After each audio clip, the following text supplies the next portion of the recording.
buenas noches y buenos goles.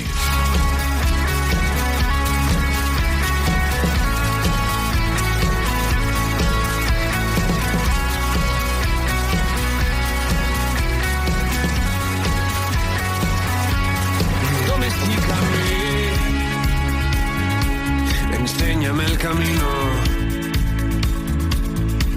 que entre vivir y resistir hay un matiz, y ese es mi objetivo. Repréndeme otra vez, enséñame el castigo, que el percutir y el debatir. ¿Qué tal? Muy buenas. 12 menos 12 minutos de la noche. El Fútbol Club Barcelona, que acaba de ganar su segundo partido de Liga, remontando un 2-0 al Levante. Un Levante que ha estado muy combativo, pero que finalmente no ha podido aguantar las embestidas del equipo de Hansi Flick. Y precisamente para comentar un poco lo que ha sido, lo que ha dado de sí este partido, este Levante Fútbol Club Barcelona, está por aquí Alejandro Segura. Hola Segura, ¿qué tal? Muy buenas. ¿Qué tal, Carlos? Muy buenas. Bueno, susto para el Fútbol Club Barcelona, que por un momento se ha visto como la primera derrota se podía acercar. Sí, una primera parte de más a menos del Barça, que ha aprovechado el Levante a la perfección. Luego el Barça ha tenido esa reacción de campeón en los primeros minutos de la segunda parte, y luego la suerte ha jugado su papel, ¿no? En la última acción de Lamine Yamal, ese centro picadito, ese gol en propia portería. Un Barça que ha ganado con fe, con suerte, pero al final también la suerte juega en el fútbol, ¿no? Y el Barça se va con 3 puntos, 6 de 6 en las 2 primeras jornadas, y lo más importante, teniendo esa hambre, ¿no?, de remontar otra vez un partido que se pone en contra, como ya sucedió varias veces la temporada pasada, ¿no? Es verdad que las conclusiones quizá son un poco ambiguas después del partido de hoy, porque es cierto que hay algunas carencias de este equipo de Hansi Flick, pero es verdad también que el equipo tiene hambre, que el equipo ha remontado como ya lo hacía la temporada pasada, y que el Barça sigue sin bajar los brazos cuando se le pone un partido difícil, ¿no? Luego también, bueno, se puede comentar ese cambio táctico que ha hecho Hansi Flick en la segunda parte, poniendo línea de 3 para presionar mucho más, y sobre todo también comentar que Ferran Torres sigue como acabó la temporada pasada, 2 partidos, 2 goles, pichichi del campeonato, el futbolista de Follos, y que va a ser difícil sacarle del 11, pese a que está Robert Lewandowski ya recuperado, pero es difícil en este nivel sacar del 11 a un Ferran Torres que sigue de la misma manera que la temporada pasada. Quizá el MVP del partido, Segura, se lo podríamos dar a Lamine, no a Rafinha, pero hay que hablar, yo creo, de Hansi Flick, porque lo comentabas tú en la primera parte. Quizá el planteamiento no ha sido el adecuado, ¿no? No ha salido bien, principalmente por ese 2-0 con el que se ha ido al descanso, pero luego el nivel de intervencionismo y el nivel de reacción desde el banquillo ha sido espectacular, tanto hasta el punto de que, bueno, en 5 minutos 10 de la segunda parte el Barça ya había empatado. Sobre todo con 2 cambios, ¿no? 2 cambios en el descanso. Ha salido del 11 Marcus Rashford, ha salido del 11 Marc Asado, que hoy ha sido titular. Hansi Flick le ha querido mandar un mensaje claro a la junta directiva de que no se vende a nadie en este final de mercado. Han entrado Gavi y Dani Olmo. Es verdad que yo creo que tampoco han participado tanto en el juego, pero sí que ha sido más un apoyo moral, mental, ¿no?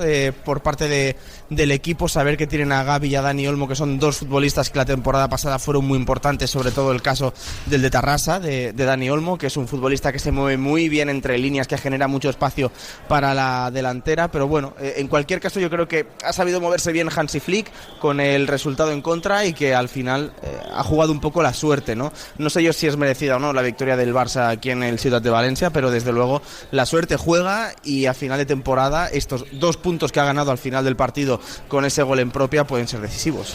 Pues ahí queda la cosa. Gracias, Segura, un abrazo. Un abrazo. Está también por aquí la persona que nos ha cantado los goles de este Levante 2, Barcelona 3, Raúl Fuentes. Hola, Rulo, ¿qué tal? Muy buenas. ¿Qué tal, Carlos? Muy buenas. Bueno, decía ahora mismo Alejandro Segura que quizá no merecida la victoria del Barça, pero 3 puntos que se lleva el equipo de Hansi Flick para casa, 3 puntos importantes de los que luego te puedes acordar cuando llega el mes de mayo. Sí, la verdad es que, bueno, poco se pensaban, ¿no? En el descanso, cuando el Levante ha marcado ese tanto de penalti de José Luis Morales, que podía remontar. Es verdad que el Barça tiene capacidad para hacerlo y fondo de armario. Como comentabais ahora, ha tocado alguna que otra tecla Hansi Flick, sacando a Rashford sobre todo y enviando de nuevo a la banda a Rafinha, metiendo a Gavi y a Olmo, y a partir de ahí el Barça, creo que la clave ha sido igualar el partido en apenas 5 minutos. Y bueno, cierto es que el 2-3 definitivo ha llegado en el descuento, en esa jugada desgraciada de Unai Elguizal. Quizás sí que el Levante por méritos podría haber llevarse algún que otro punto, pero es la calidad diferencial que tienen jugadores como Lamine, Rafinha o Pedri, ¿no? Que yo creo que hoy ha sido el MVP del partido, quizá junto con Manu Sánchez, el defensa lateral zurdo del Levante, que ha cuajado un gran marcaje, sobre todo a Lamine Yamal. Claro, hablábamos de este gol en el descuento, un gol con un poco de fortuna también, que claro, o sea, hay que aprovecharla, la suerte del campeón, ¿no? Podemos decir, porque quizá el día que menos lúcido estaba el Fútbol Club Barcelona en los metros finales, pues ha llegado ese punto de suerte. Es verdad que el centro de Lamine Yamal es espectacular, pero luego rebota en la cabeza, es que no es ni un despeje del jugador del Levante y se mete por la escuadra. Es que al final estos goles, aunque sean con un poquito de fortuna, también valen y son también de los que acaban haciendo campeones a los equipos. Sí, a ver, es verdad que iba muy tocadito el centro, que quizás si no la llega a tocar Unai, estaban por ahí tanto Ferran como Lewandowski, quedaban aún 6 minutos, a lo mejor el Barça hubiera tenido más ocasiones, pero bueno, es cierto, ¿no? Es una jugada desgraciada, pero el atino también de Lamine en poner ese centro, esa bananita de zurda desde la derecha a Madein Lamine Yamal, pues mira, le ha dado un partido donde el Barça, bueno, ha demostrado tener dos caras, la mala de la primera parte y la buena de la segunda, y como tú has comentado anteriormente, ¿no? Son partidos y son puntos de los que quizá luego en meses posteriores, ya cuando el campeonato de Liga tiene ya su rodaje, pues quizá los echas de menos, y hoy el Barça ha sabido sufrir para sacar un partido importante. Os he estado escuchando durante la retransmisión que habéis hablado de Jules Koundé, porque de momento parece que, por lo menos en este inicio de temporada, el lateral derecho titular del Barcelona, el lateral derecho titular de Hansi Flick, es Eric García. No sé si esto es una cuestión circunstancial o tiene que ponerse igual las pilas el francés para recuperar ese puesto en el 11. Sí, bueno, parece que de momento el lateral derecho titular es Eric García. De hecho, Koundé jugó, si no recuerdo mal, 10 minutitos ante el Mallorca. Hoy ha salido en el minuto 83. Es cierto que con él en el campo el Barça ha podido durar ese 2-3. Veremos si es una tendencia el hecho de jugar en este arranque de temporada con Eric García de titular en ese carril del 2, o el renovado Koundé, sin ir más lejos, el próximo domingo en Vallecas ya puede volver a ocupar ese lateral derecho que también lo hizo la pasada temporada. Ya te tiro la última, Rulo. Hoy el Levante ha generado muchas ocasiones con esa línea de fuera de juego que también le salió al Barça de Hansi Flick en la temporada pasada, pero que no sé yo si también lo veis vosotros igual. El cambio de Íñigo Martínez por Araujo, no sé yo hasta qué punto deja demasiado libres las opciones de los equipos rivales, porque Araujo es un jugador que no es tan fino a nivel colocación como Íñigo Martínez. Puede ser que se noten, ¿no? De momento, en cuanto al puntaje, no se nota. Son 2 partidos, 2 victorias, pero claro, es cierto que esa compenetración que tenían tanto Cubarsí con Íñigo con Cubarsí, también con Balde y con Koundé, pues claro, el hecho de que se tuvo que ir Íñigo después de recibir esta mareante oferta del fútbol saudí, pues que Araujo sea titular. Yo creo que tampoco es que hay que imputarle los 2 goles, ni el penalti, ni el golazo de Iván Romero, pero es verdad que necesita rodaje, regularidad, minutos en juego, conocerse de alguna manera con Pau Cubarsí. Y la verdad es que realmente Araujo, pues de momento, repito, lo está jugando todo como titular. Ahí queda la cosa, el resultado, victoria para el FC Barcelona finalmente. Gracias, Rulo, un abrazo. Un abrazo. Venga, aprovechamos este final de post partido entre el FC Barcelona y el Levante para escuchar a Ferran Torres, que está hablando con los compañeros de revirtiendo situaciones Movistar que en Plus. otros momentos eran complicadas. Sí, bueno, yo creo que siempre he creído que puedo ser importante en este equipo, me veo capacitado para ser titular, entonces siempre que el míster lo vea oportuno me ponga de titular, pues hay que aprovechar porque la competencia es muy alta, muy grande aquí, pero como siempre digo, la competencia al final siempre nos hace mejores jugadores a todos. Ferran, ¿cómo estás? Te saluda Juan Pizorín. Quería que me cuentes un poquito el gol, porque te quedaste con la bronca, me parece, en el primer tiempo que le diste con el empeine y finalmente el interior otra vez, ¿no? Como contra Mallorca. Sí, yo creo que en la acción de la primera parte he pecado un poco de querer reventar la pelota, creo que debería haberla colocado mejor. Pero bueno, el segundo gol lo acabo de ver repetido. Cuba también hace un muy buen bloqueo que veníamos trabajándolo y bueno, ahí he rematado como he podido con el interior y creo que ha sido un gol importante también en un minuto importante. Ferran, te mandamos un abrazo. Muchas gracias por atender a Deporte Plus y suerte. Las palabras de Ferran Torres, el jugador del FC Barcelona, como ya hemos contado, victoria del FC Barcelona, 2-3 ante un gran Levante que ha plantado cara durante todo el partido, ha llegado incluso a ponerse 2-0 con ese penalti, ¿no? Ese polémico penalti de Alejandro Valde que ha transformado José Luis Morales. Antes, otro batacazo del Atlético de Madrid que solo ha sido capaz de sumar un punto en los 2 primeros partidos, empata en el Riyad Metropolitano ante el Elche, en un partido que se le puso de cara con el gol de Sorloz, pero que finalmente acabó empatando el Elche con el gol de Álvaro Rodríguez. Y antes, a las 5 de la tarde, hemos tenido ese Mallorca-Celta que ha acabado con empate a 1 entre 2 equipos que no han empezado precisamente bien la liga. En otro orden de cosas, repasando un poco lo que ha dado de sí la jornada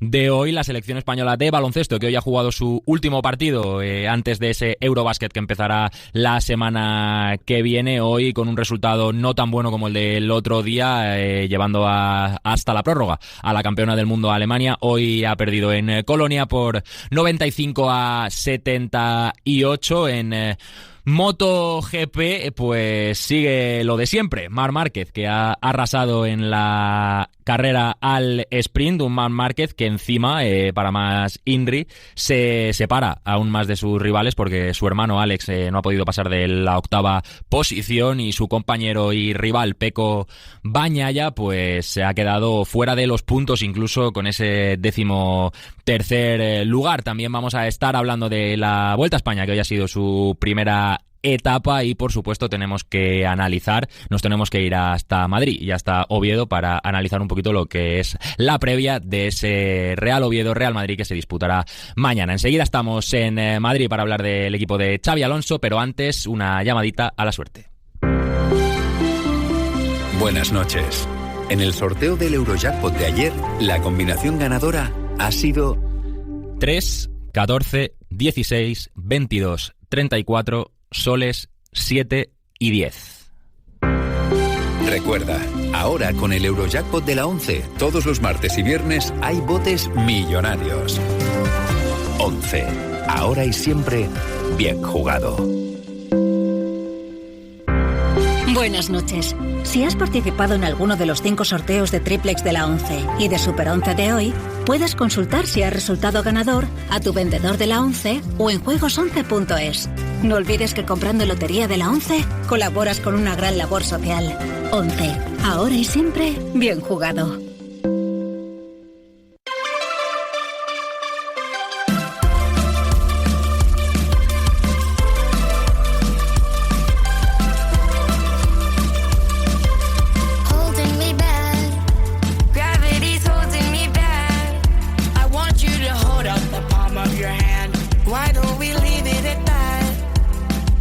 Mañana juega el Real Madrid, lo hace ante el Oviedo después de 24 años, el club asturiano que no pisaba la primera división. De momento nos vamos a centrar en el club blanco, luego estaremos en Oviedo para comentar en lo que es esa vuelta a la primera división, pero antes, como decimos, tenemos que hablar del Real Madrid en esa previa. Para ello me acompaña nuestro compañero redacción Marca, Sergio Rodríguez. Hola Sergio, ¿qué tal? ¿Cómo estás? ¿Qué tal? Muy buenas, Carlos. Bueno, lo primero que tengo que comentarte, ¿no? Quizá es esa banda derecha del Real Madrid, que es quizá lo que más dudas genera de cara al posible 11 de Xabi Alonso el día de mañana, porque sí que es verdad que en la pretemporada venía Brahim jugando, pero los minutos del otro día de Franco Mastantuono han enamorado a la afición. A Xabi Alonso parece que también, aunque en la rueda de prensa no ha querido dar pistas. Así es, Xavi da pocas pistas y encima en una posición que todavía busca dueño, como bien dices, que de momento parece ser Brahim. Yo creo que hasta que no se adapte Franco Mastantuono al fútbol europeo. Es verdad que el otro día tuvo unos buenos minutos contra Osasuna, le vimos intentándolo, se le vio participativo, en sintonía un poco con sus compañeros. De hecho tuvo una que podría haber sido gol, pero la para Sergio Herrera. Pero parece que de momento Brahim se va a hacer con esa banda derecha, al menos estos primeros partidos.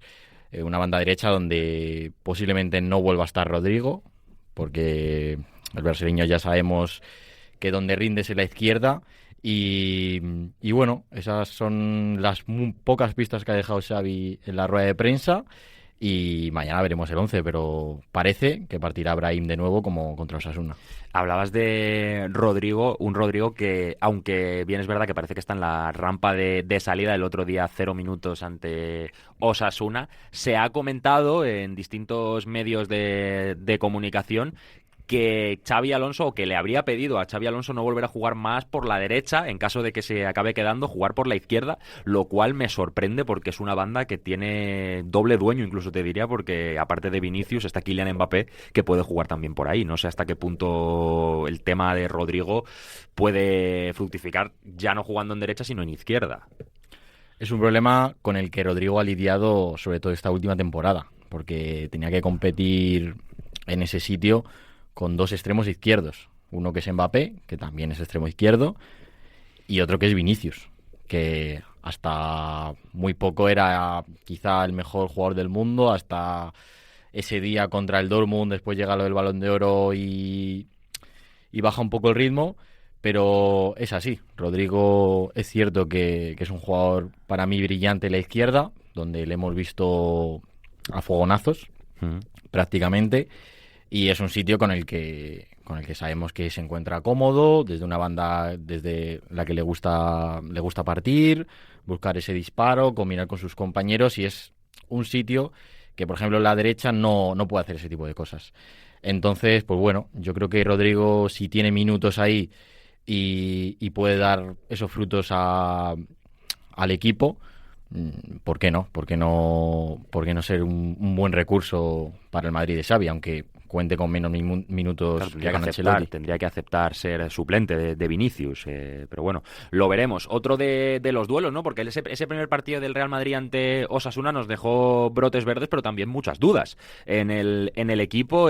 Otro de esos duelos, como decías, el del lateral derecho, porque parecía que Trent Alexander-Arnold venía para ser titular indiscutible en el Real Madrid, con un cartel muy, muy grande desde el Liverpool. Sí que es verdad que ni en el Mundial de Clubes ni en la pretemporada le hemos visto al nivel que le habíamos...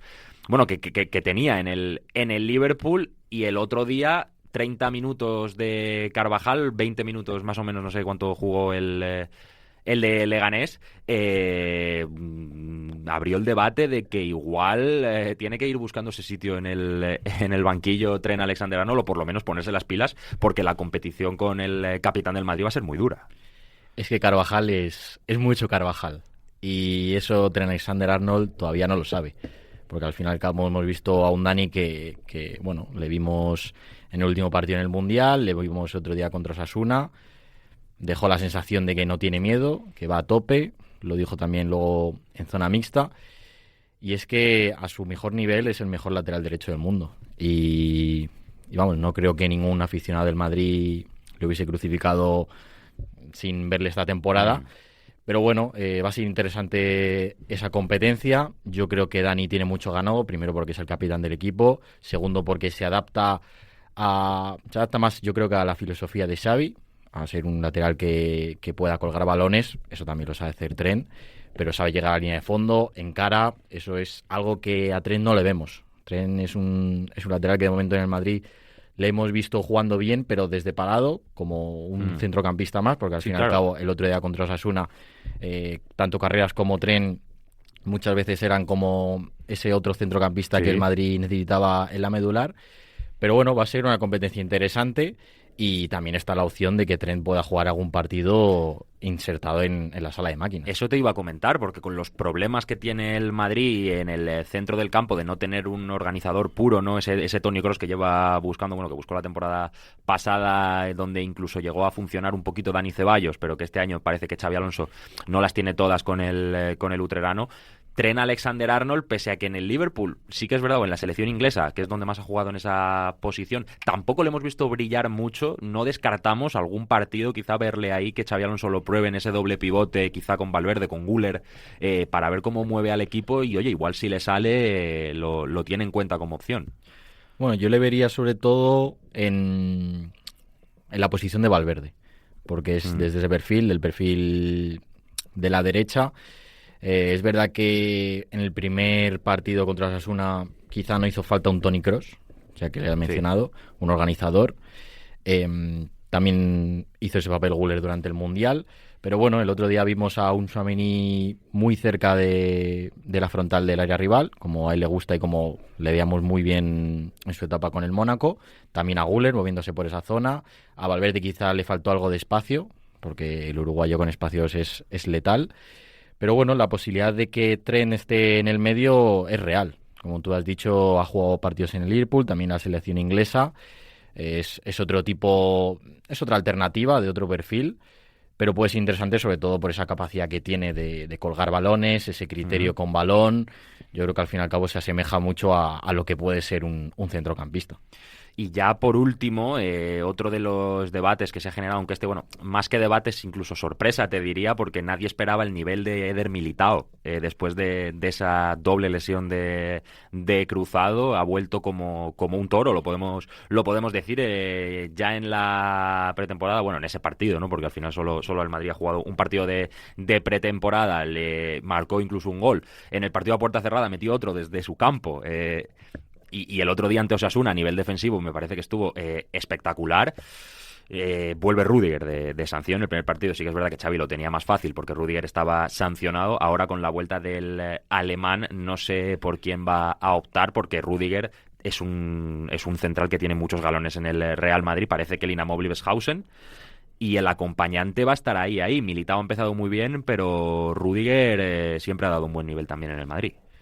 Yo todas las papeletas diría que las tiene del Militao, porque es un central que a la filosofía de Xavi se adapta mucho mejor que Rüdiger. Es cierto que Rüdiger tiene mucha jerarquía, es un defensa que en momentos clave quizá necesitas ese perfil, ¿no? Esa veteranía que te aporta el alemán, pero del Militao a su mejor nivel, que esperemos que lo logre esa temporada, para mí es inamovible. Es cierto que también, por ejemplo, en el otro perfil está Hausen, que lo han mencionado, que ha venido para ser el jefe de la zaga totalmente.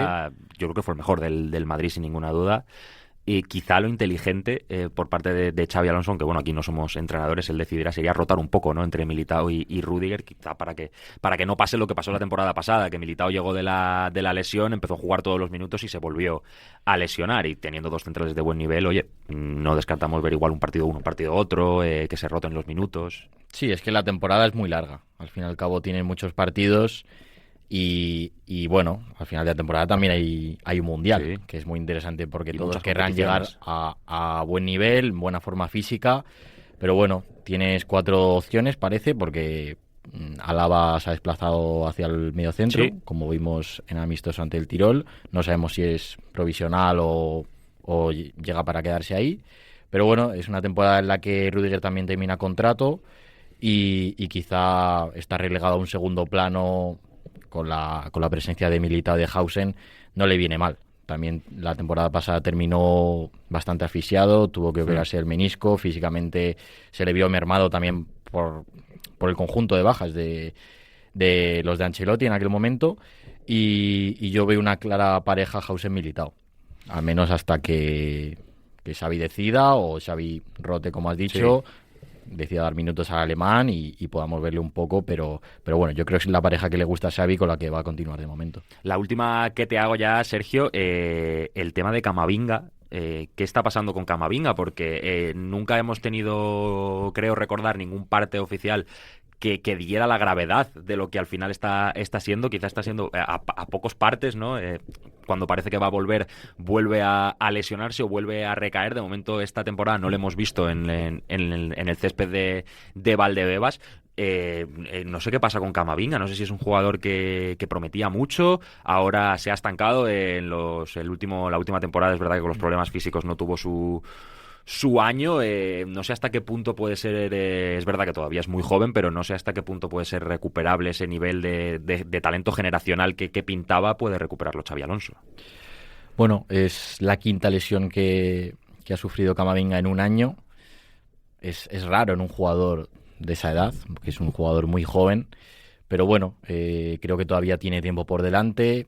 Xavi también tiene la baja de Bellingham. En el medio, yo creo que de momento el Madrid se está desenvolviendo bien. Está Ceballos, que como has dicho antes no tiene minutos, pero bueno, es un esguince que parecía que no le iba a apartar mucho más de la primera jornada, que así fue, pero no ha vuelto a la dinámica grupal. El club informa que de momento sigue trabajando al margen, como Endrick, como Mendy y como el propio Bellingham. Pero bueno, yo creo que va a ser un perfil muy interesante para Xavi, porque si le recupera para la causa es un perfil de centrocampista que abarca mucho campo, y eso a Xavi le interesa, sobre todo en el perfil izquierdo. Pero bueno, de momento yo creo que con paciencia y seguro que con bastantes mimos del Tolosarra puede incorporar la dinámica y sobre todo que aporte ese granito de arena y que también siga creciendo como futbolista, que es verdad que en la última temporada quizá ese potencial se ha paralizado un poco, pero bueno, yo confío en que Eduardo vuelva a uno de sus mejores niveles. Veremos qué pasa con el Real Madrid tanto mañana como en el resto de la temporada, por supuesto. Gracias, Sergio, un abrazo. A ti, Carlos. Venga, nosotros que como hemos comentado nos vamos ahora al otro lado de la moneda, a Oviedo.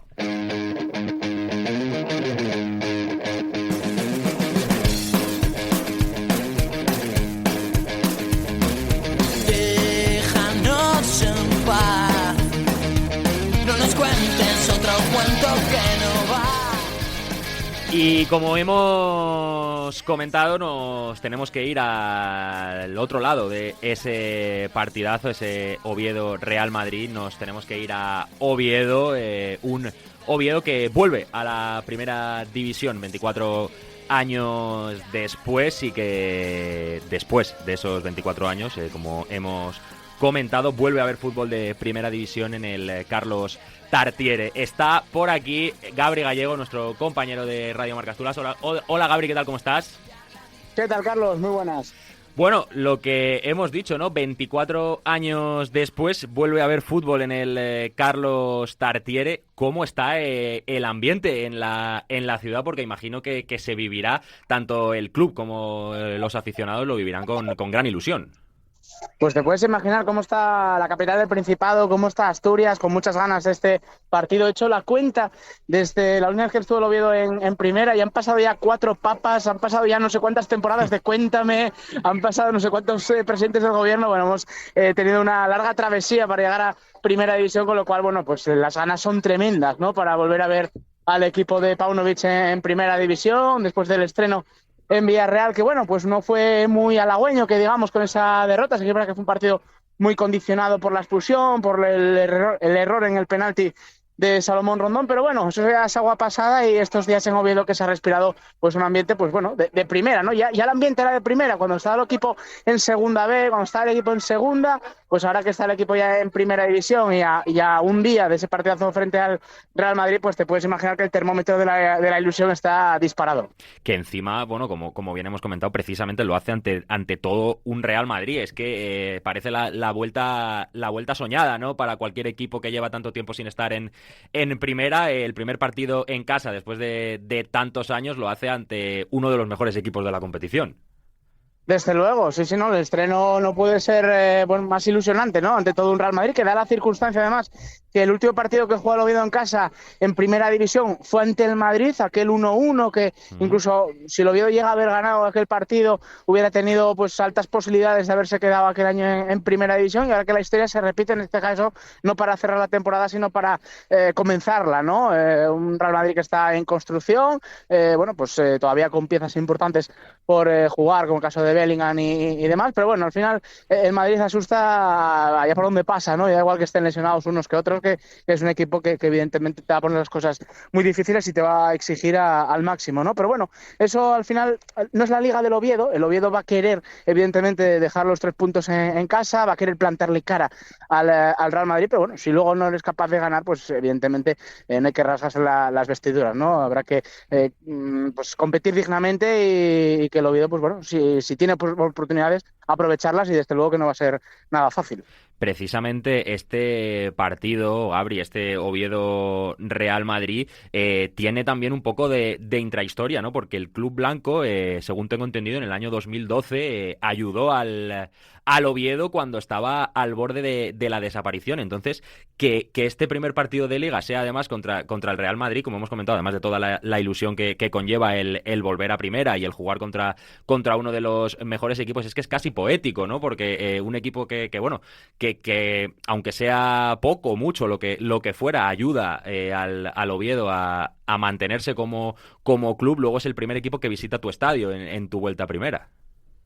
100.000 euros, con ¿Sí? 100.000 euros apoyó el Real Madrid la salvación del Oviedo. Me acuerdo además en aquel 2012 con el Oviedo con el agua al cuello para salvar, no solo era salvar la existencia, ¿no? Era Sí. un ejercicio de supervivencia. Estaba el Oviedo al borde del abismo con millones de deuda, con una situación insostenible en lo económico. Llegó, además fue justo el grupo Carso, de la mano de Carlos Slim y Arturo Elías, llegó días después de un Real Oviedo Real Madrid C. O sea, no es broma. O sea, el 12 de noviembre de 2012 se juega un Real Oviedo Real Madrid C, llega Carlos Slim y Arturo Elías y el grupo Carso, y fíjate que 13 años después se juega un Real Oviedo Real Madrid A.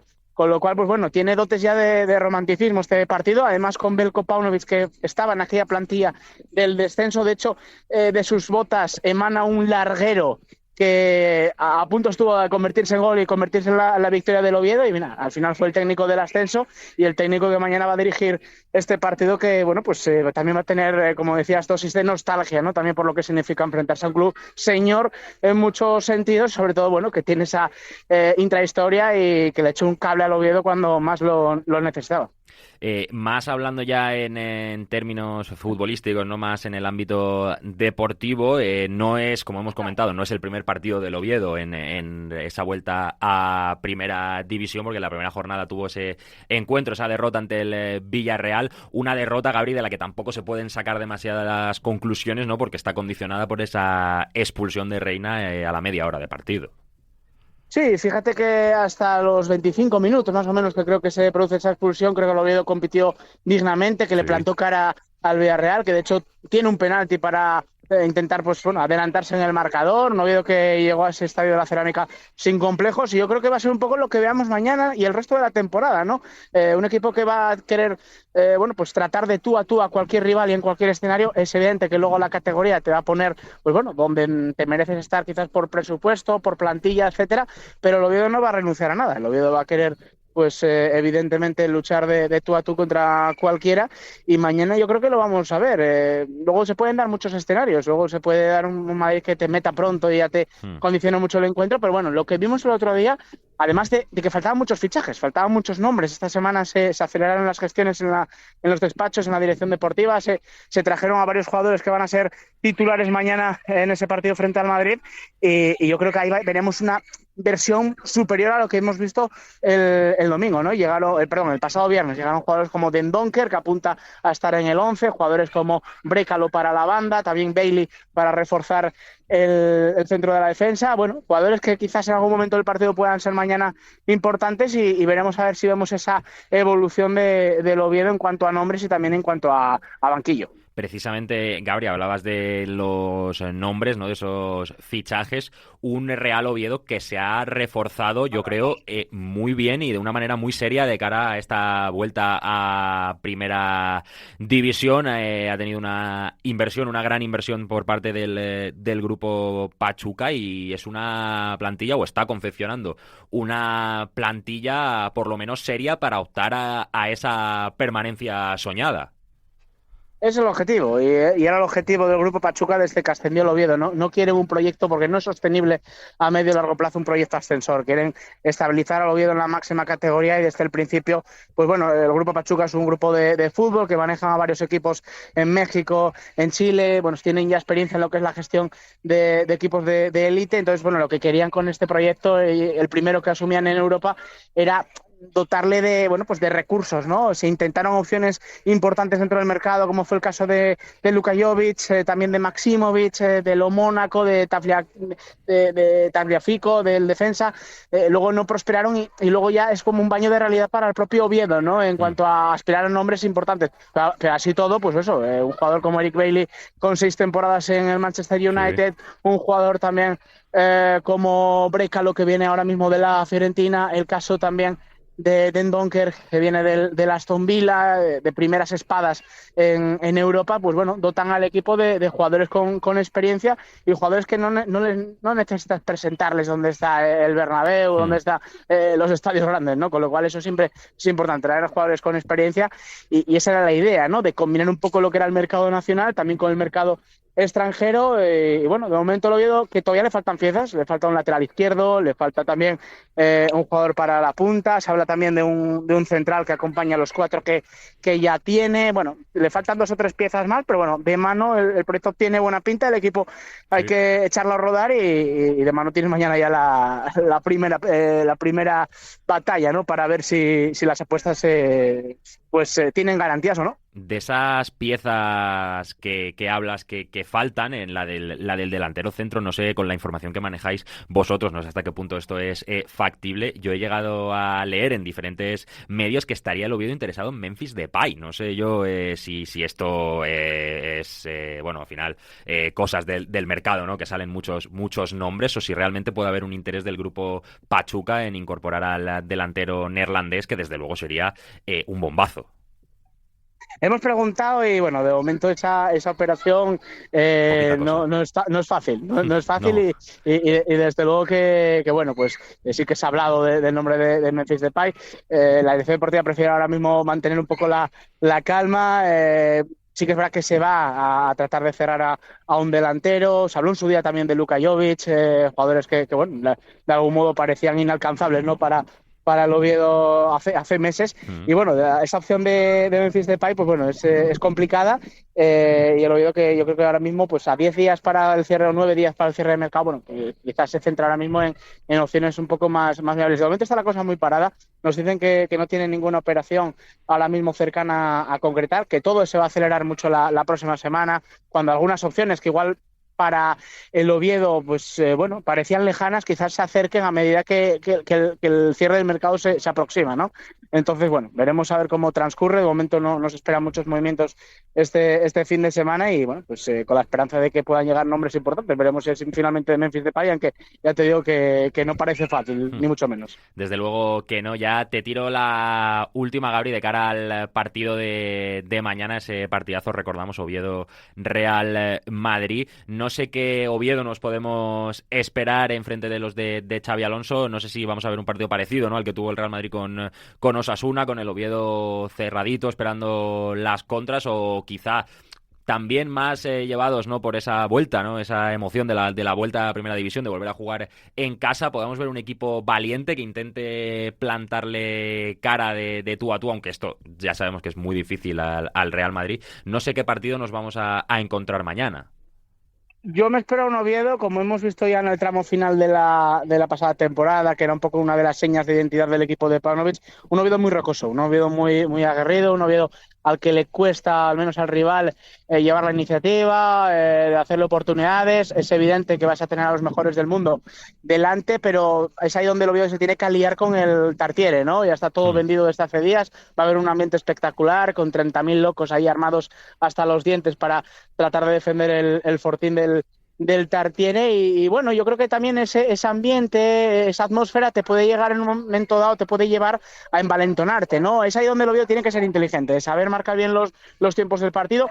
El otro día Osasuna, que apostó por 3 centrales, quizás fue una táctica un poco más, bueno, o contemplativa o de contención a las embestidas del Madrid. En ese caso Paunovic no probó en ningún momento esta semana con 3 centrales. Vamos a ver un 4-2-3-1, eso sí, con un doble pivote de contención con Sibo y Den Donker en el centro del campo, y a partir de ahí, pues bueno, aprovechar también los chispazos y las individuales que tiene el Oviedo en ataque, ¿no? Tiene hombres como Hassan, desequilibrantes, tiene hombres como Ilia Chaira, también la experiencia de Rondón, de Fede Viñas, luego la magia ya incuestionable de Santi Cazorla. Bueno, el Oviedo tiene recursos de centro campo para arriba, y es ahí lo que querrá explotar, que hay que guardarse mucho las espaldas, porque lo que tiene miedo el Oviedo, y cualquier equipo de la categoría cuya liga pase por la permanencia, cuyos objetivos pasen por la permanencia, es que el Madrid no abra pronto la lata. Un gol temprano del Madrid podría ya cambiarlo todo, y el Oviedo querrá, pues bueno, pues esperar su momento, ser prudentes, tener un plan de partido bastante serio en ese sentido, y la que tenga, pues evidentemente no puedes perdonar. Hay que pues aprovecharla y poner en aprietos al Madrid. Yo creo que eso el Oviedo en algún momento del partido lo puede conseguir. Desde luego que sí, pues ahí queda la cosa. El Oviedo que vuelve, como hemos comentado, al Carlos Tartiere 24 años después, otra vez también, como hemos comentado, ante el Real Madrid. Desde aquí, por supuesto, le deseamos la mejor de las suertes en su vuelta a Primera División. Gracias, Gaby, un abrazo. Abrazo fuerte, chao. Because you know I'm all about that bass, no trouble. I'm all about that bass, no trouble. I'm all about that bass, no trouble. I'm all about that bass, bass. Y no todo en esta radio es fútbol español. Ya te hemos contado, por supuesto, esa segunda jornada, o esa mitad de segunda jornada de Liga Española, pero también nos tenemos que ir más allá de nuestras fronteras para ver lo que está pasando y qué es lo que puede pasar de cara a esta temporada 25-26 en las demás grandes ligas, y para ello me acompaña aquí, como siempre, ya un habitual de esta casa, experto en fútbol internacional, entre otras muchas cosas. Borja Aranda, ¿qué tal? ¿Cómo estás? ¿Qué tal? Muy buenas, ¿cómo estamos? Bueno, empezamos, si quieres, hablando un poquito de la Premier League, ¿no?, que quizás es la liga más interesante fuera de la española para nosotros. Una Premier League donde ya se ha jugado jornada y media, hemos podido ver cositas. Imagino que sobre el papel, viendo cómo ha sido el mercado de fichajes y el verano, el favorito es el Liverpool para revalidar el título. Sí, porque el Liverpool, aparte de que mantiene parte de la estructura campeona, se ha reforzado con mucha inteligencia. Es uno de los equipos que lo hace,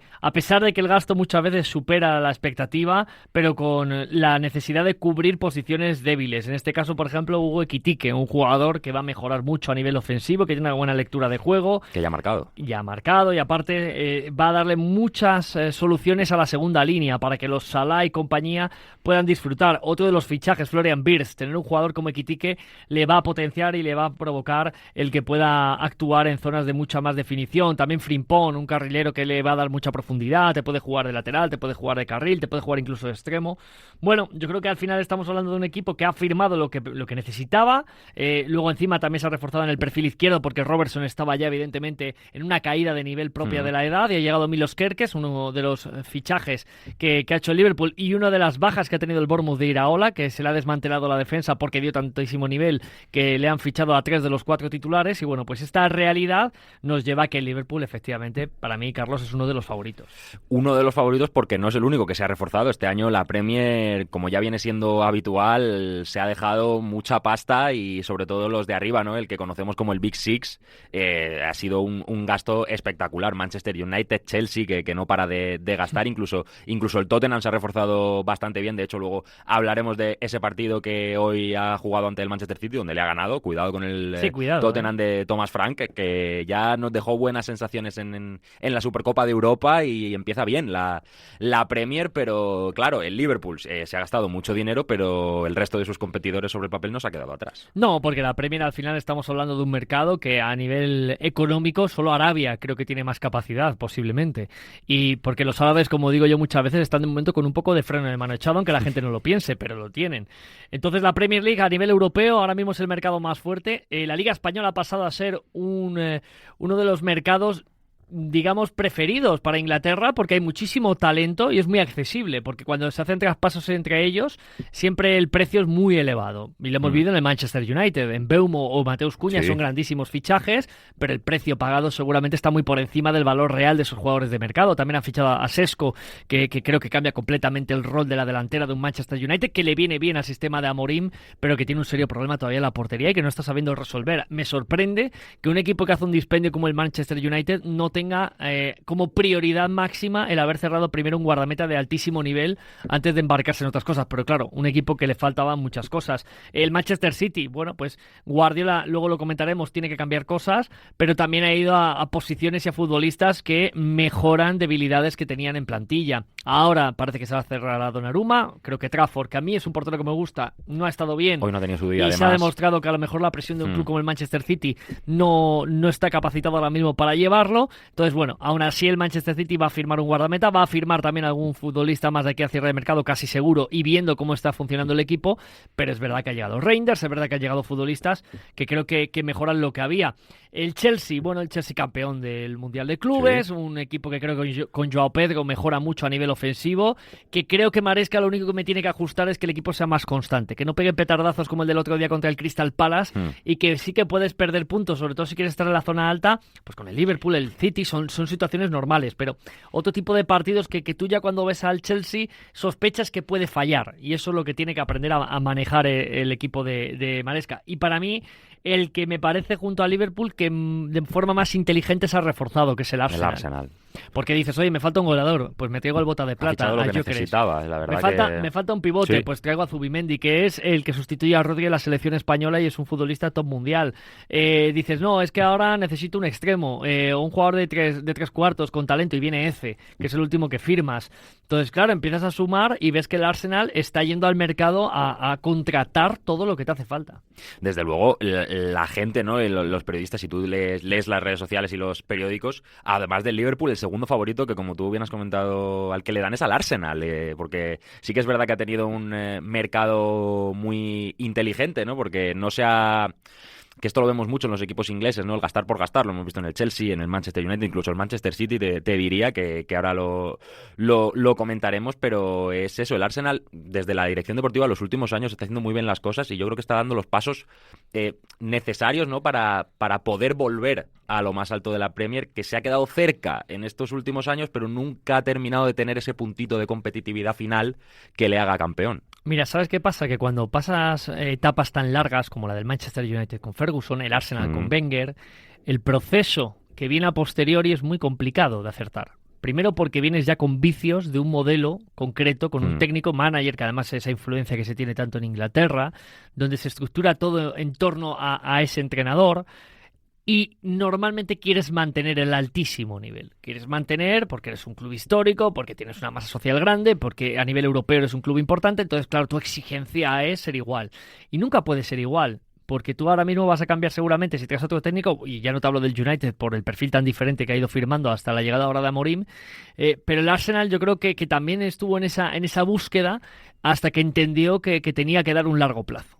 Y yo creo que esa es la parte importante. Puede haber una temporada mala, pero tiene que ser con criterio. Y a nivel deportivo y a nivel, sobre todo, de estructura de entrenador, el Arsenal ha tenido la paciencia que necesitaba. Y ha cambiado su modelo. El Arsenal era mucho de firmar jóvenes futbolistas con muchísima proyección y desarrollo y que se crearan allí y que fueran luego primeros espadas. Y ahora no. Ahora el Arsenal firma gente joven con mucho talento, porque lo hace, pero el día que necesitan, como lo hemos hablado ahora, un refuerzo en una posición estructural, lo firman y para adelante. Otro de los equipos, lo hemos comentado antes, que no ha empezado quizá con buen pie y que se ha caído, ¿no?, de ese podio de favoritos quizá de la Premier League, es el Manchester City de Guardiola. Ya el año pasado, con la lesión de Rodri, tuvo un año muy difícil. Este año es verdad que todavía el pivote no está jugando todos los minutos porque no está 100% recuperado, pero es un Manchester City que se ha gastado mucho dinero y que hoy, por ejemplo, pierde con el Tottenham 0-2. Sí, bueno, firmaron a Inuri de lateral izquierdo, a Cherki, que es un jugador de muchísimo nivel, una clase tremenda. Pero yo creo que Guardiola tiene que entender una cosa, que él seguro le estará dando vueltas porque es un auténtico enfermo de la mejora, ¿no? Y en eso Guardiola ha sido siempre de una distinción a otros técnicos. Él sabe que el equipo se le ha ido cayendo. Él sabe que este Manchester City, lo vivió la pasada temporada, tenía que entrar en una transición porque muchos de esos futbolistas que habían sido tan importantes como De Bruyne, que ahora se ha ido a Italia, Bernardo Silva cada año que pasa pues evidentemente bajará el rendimiento, Rodri, esa lesión también le trastoca completamente la estructura de juego. Él tiene que ver que el fútbol está cambiando a ritmos muy altos, a que aunque haya equipos que no tengan la precisión técnica para tener un dominio de la pelota desde un control excesivo, sí que tienen fuerza y velocidad para corregir y correr mucho, que era algo de lo que se aprovechaba el Manchester City, de yo tengo la posesión, yo voy a tener el control de izquierda a derecha, tú vas a sufrir físicamente porque no tienes la pelota y vas a correr detrás de mí. Bueno, pues ahora hay equipos preparados para correr detrás de ti. Entonces creo que ahí él tiene que darle un equilibrio, tiene que ser un equipo un poquito más vertical, que ya lo fue siendo poco a poco de lo que era antes, pero sobre todo ganando el control defensivo de presiones altas, que yo creo que antes no estaba tan acostumbrada a que fuera tan constante, por lo menos en muchos rivales, porque antes eran a lo mejor los equipos importantes los que sí que te iban a buscar y porque se atrevían a ello, pero ahora mismo te llega pues equipos agresivos como el Tottenham de Frank, que te van a buscar arriba, que te llevan la línea, además con dos centrales como Coutinho y Romero y Van de Beek, que son muy rápidos y que a espacio abierto defienden maravillosamente bien y te generan problemas, y más si tienes un portero como Trafford que tiene esa dificultad de lectura en salida de pelota, pues claro, es una caída importante. Más allá de los candidatos al título, este año, en esa pelea por el descenso, que en los últimos años sí que es verdad que ha sido un poco los tres equipos que descendían un poco ascensor, este año, desde luego, se han reforzado bastante bien los recién ascendidos, por lo menos el Sunderland, ¿no?, que es el equipo que llevaba mucho tiempo, uno de los históricos de la Premier League, llevaba mucho tiempo sin pisar la primera división, ha fichado bastante, se ha gastado un buen dinero. No sé si tú crees que este año igual puede cambiar esa tendencia, que alguno de los tres que haya subido se pueda quedar, porque es que la diferencia, por ejemplo, el año pasado fue abismal. Sí, bueno, es verdad, por ejemplo, el año pasado cuando veías lo que había firmado Ipswich, sospechabas que se la podía pegar, ¿no? Porque seguía manteniendo el bloque de grandes futbolistas de Championship, pero claro, no es la Premier. Yo creo que sí, yo creo que este año, por ejemplo, el Sunderland a mí me parece que ha hecho unos fichajes sorprendentes, ¿no?, para un recién ascendido, desde Mukiele, pasando por Alderete, el propio Reinildo, que le conocemos del Atlético de Madrid, Granit Xhaka, que ha sido una de las grandes sorpresas, que dejaron a Leverkusen para irse a un recién ascendido, pero aquí va a ser capitán general, Talbi, por ejemplo. Yo creo que estamos ante un equipo, que por cierto hay un chico que se llama Sadiki que me gusta mucho en Sunderland y que es un jugador a seguir. Sí que creo y veo opciones. Yo además tengo que reconocer, como muchos hinchas en España, que el documental Sunderland Till I Die a mí me hizo seguidor del Sunderland. Yo el Sunderland nunca... Es más, era el típico equipo que ni me caía bien. No sé por qué. Pues me imagino que porque cuando yo era crío en los 90, que me gustaba mucho el Manchester United, pues nos liaría alguna en aquel entonces, ¿no?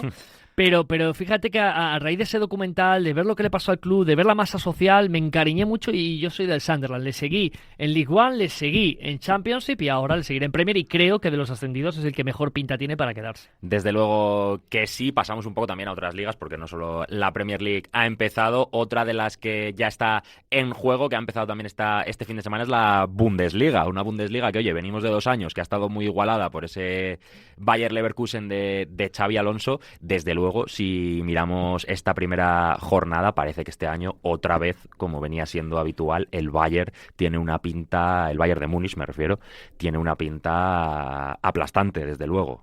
Sí, bueno, se han marchado Coman, se ha marchado Paliñas, pero es verdad que son futbolistas prescindibles para este Bayern de Múnich. Pero claro, llega Luis Díaz, por ejemplo, que en conceptos seguramente de equipos que quieren ser muy propositivos y que tienen que entender el juego, a Luis le cuesta, porque él juega como su partido aparte. Pero claro, en el Bayern de Múnich de transiciones, de juego muchas veces de vértigo, es un jugador espectacular. Han fichado a Jonathan Tah, que es un central que le va a dar pues también bastante fiabilidad, sobre todo en defensa de área.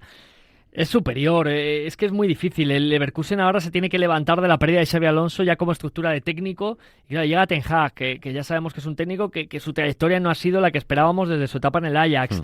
El Dortmund también es un poco un melón por abrir, pero sí que le tengo algo más de fe a este Borussia Dortmund, que bueno, que ha cerrado alguna incorporación también bastante interesante.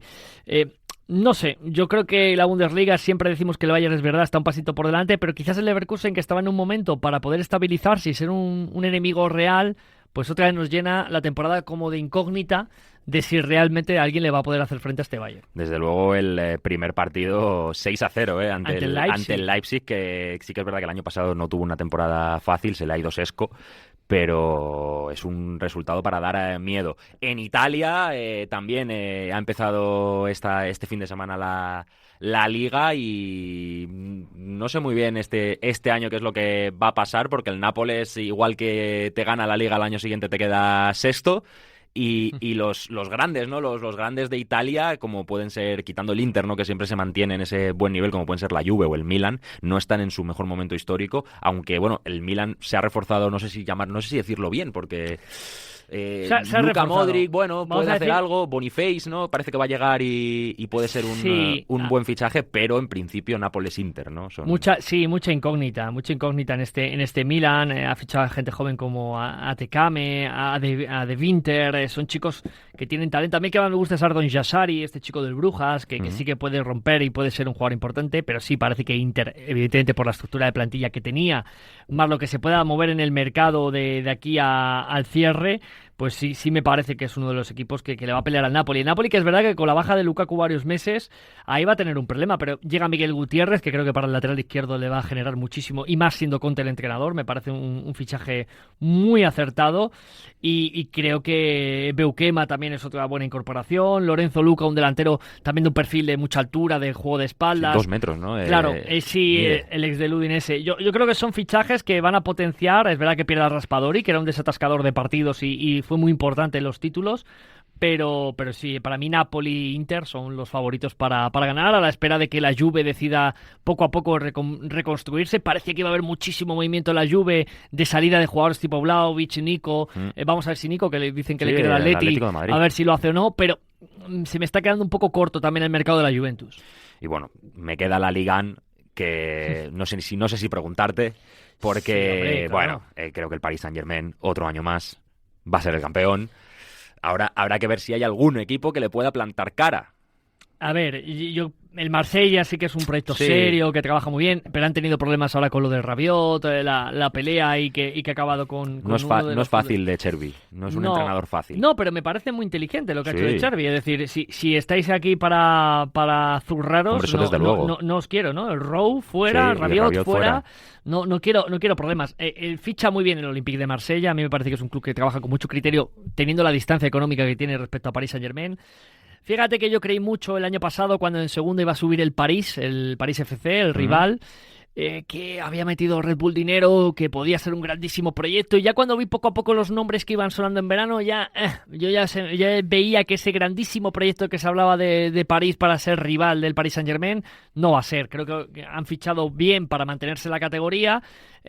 Puede a lo mejor que si hacen una buena temporada puedan estar cómodamente en zona media alta, pero no tiene nada que ver. Entonces el Mónaco pues es otra incógnita, como casi siempre. Veremos incluso si gente importante y titular no acaba saliendo, porque se está hablando que 2 de sus futbolistas más importantes, que son Akliouche y Ben Seguir, pues pueden salir. Entonces claro, a ver qué pasa con Ansu. Claro, Ansu Fati, Pogba, que están ahora trabajando con ellos para que físicamente se pongan bien. Entonces sí que hay un escalón muy grande entre París y los demás. Veremos qué pasa en estas ligas. Desde luego este pequeñito análisis, te hemos contado lo que creemos, ¿no?, que puede pasar y cómo vemos a los grandes equipos. Como siempre, un placer tenerte con nosotros, Borja. Un abrazo. Abrazo grande, chao. Nosotros que seguimos en este Buenas noches y buenos goles. Este verano pedalea con Plenitude y La Vuelta. Contrata su tarifa fácil de luz o gas y consigue 30 euros de regalo. Las dos, 60 euros para ti. Y además entras en el sorteo de bicicletas eléctricas. Paga siempre lo mismo por tu energía con electricidad 100% renovable y sin permanencias. Más info y condiciones en eniplenitude.es. Plenitude, energía para el cambio.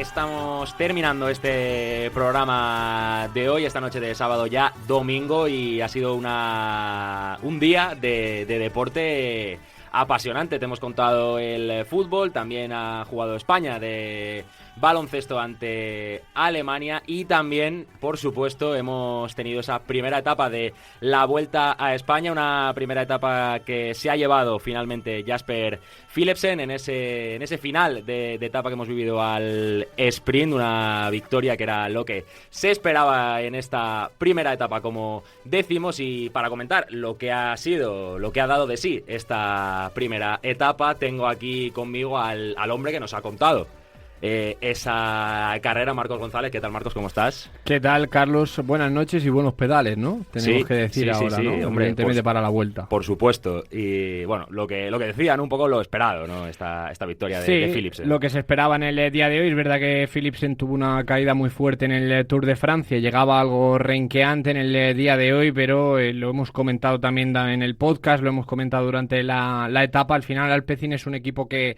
prepara mucho esas llegadas al sprint, que prepara perfectamente a Philipsen porque es su gran baza para ganar etapas, y lo ha conseguido vestir a Philipsen de rojo en el día de hoy. Se esperaba también que Mads Pedersen, que ha hecho una Dinamarca brutal y que estaba haciendo una grandísima temporada, pudiera estar en esa pelea, pero es un hombre al que quizá le viene algo más de terreno elevado, ¿no? Mejor para poder competirle de verdad a un puro sprinter como es Philipsen.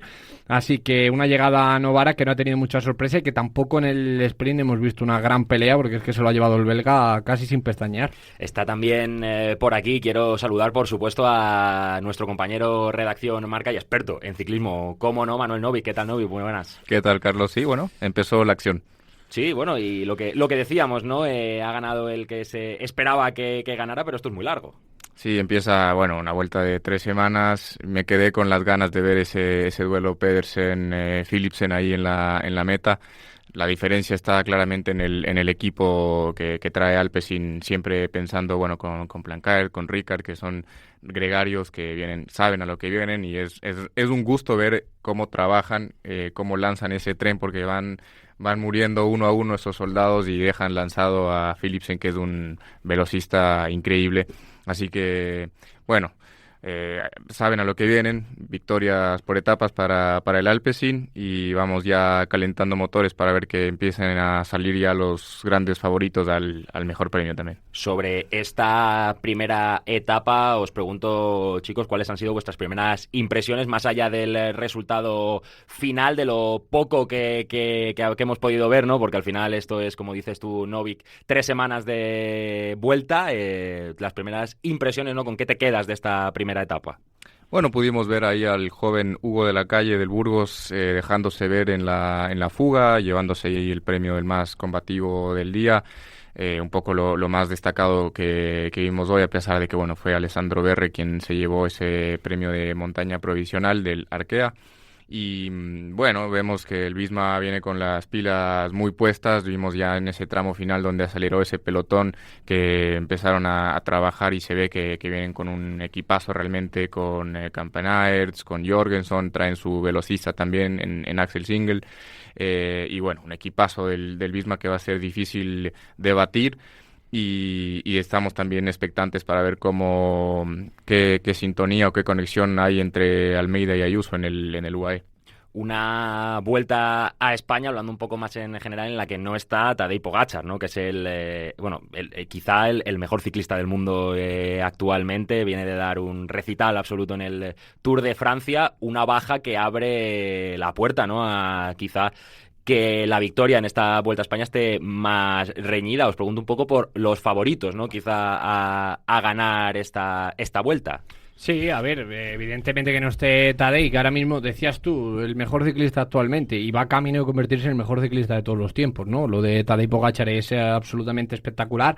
A ver, yo lo comentaba también hoy con Manu, al final Vingegaard está un pasito por delante del resto. Es verdad que no ha demostrado estar a la misma altura que Tadej, pero es que Pogačar está ahora mismo en otro mundo. Luego tenemos esa águila bicéfala que llevo diciendo todo el día de UAE entre Ayuso y Almeida, el portugués, que bueno, pues han tenido diferencias anteriormente. Es verdad que por lo que comentan parece que está todo arreglado entre los dos y quizá puede ser una buena baza entre tener a dos líderes para intentar atacar a Vingegaard. Hoy hemos visto a un UAE que estaba tirando desde el inicio, también a un Visma que, como dice Manu, es un auténtico equipazo porque tiene a Sepp Kuss, está Campenaers, que cuando se ha puesto a tirar ha aumentado 10 km por hora la velocidad a la que iba el pelotón. Son dos equipos que van a acaparar todo, ¿no? Entonces, más allá de ello, pues es complicado ver a alguien que pueda quitarle la vuelta a Jonas Vingegaard. La cosa va a estar evidentemente en el danés, pero tendremos que ver un poco esa pelea entre el español y el portugués de UAE, si son capaces de ayudarse y de luego definir un líder para poder atacar de verdad a Vingegaard, aunque yo lo veo complicado. Manu, ¿estás de acuerdo? Sí, a ver, cambian mucho las cosas, lo decía incluso Jorgensen en declaraciones en la previa, que va a disfrutar mucho esta vuelta sin Pogačar. Y el comportamiento del pelotón cambia porque, claro, no está el máximo capo, el máximo líder, entonces, bueno, no sé si corren más relajados, pero claramente el comportamiento del pelotón cambia sin Pogačar ahí en el medio y la presión obviamente está para Vingegaard, así que, bueno, un poco los nombres que están más posicionados para ese podio serían, bueno, obviamente Almeida, Ayuso, Ben O'Connor con el Jayco, está Antonio Tiberi, está por ahí Egan Bernal, podría meterse por ahí Giulio Ciccone en un top 5 quizás. Así que, bueno, nombres importantes. Mencionar la baja de Carapaz también de última hora, que era un podio posible. Y bueno, sin Pogačar vamos a ver también otro tipo de dinámicas en el pelotón.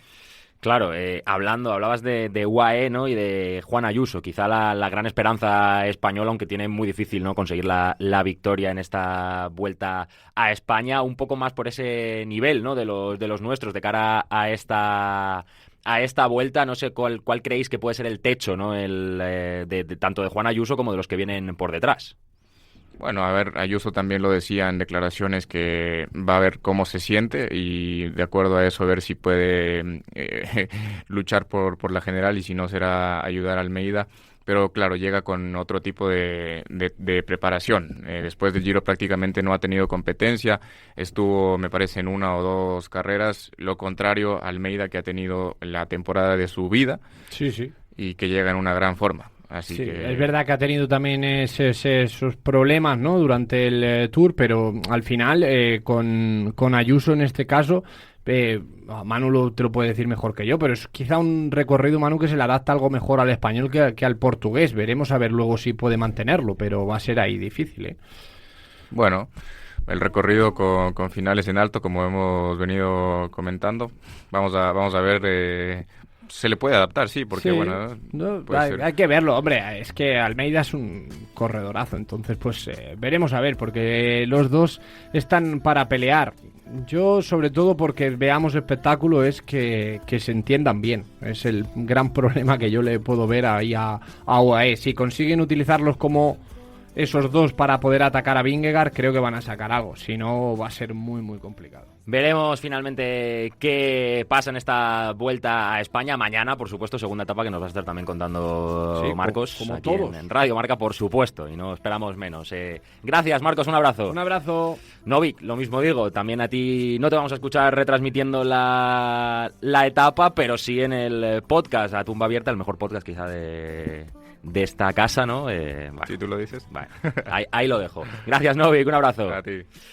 Y hasta aquí el buenas noches y buenos goles de hoy, ya en esta madrugada del domingo, donde te hemos contado absolutamente todo el deporte del día y de parte del fin de semana. Nosotros que aquí nos despedimos, como bien contamos, y estaremos ahí para contarles mañana, por supuesto, todo lo que queda de la jornada de Liga y de todo el deporte en directo. Gracias a todos por escuchar y chao, chao.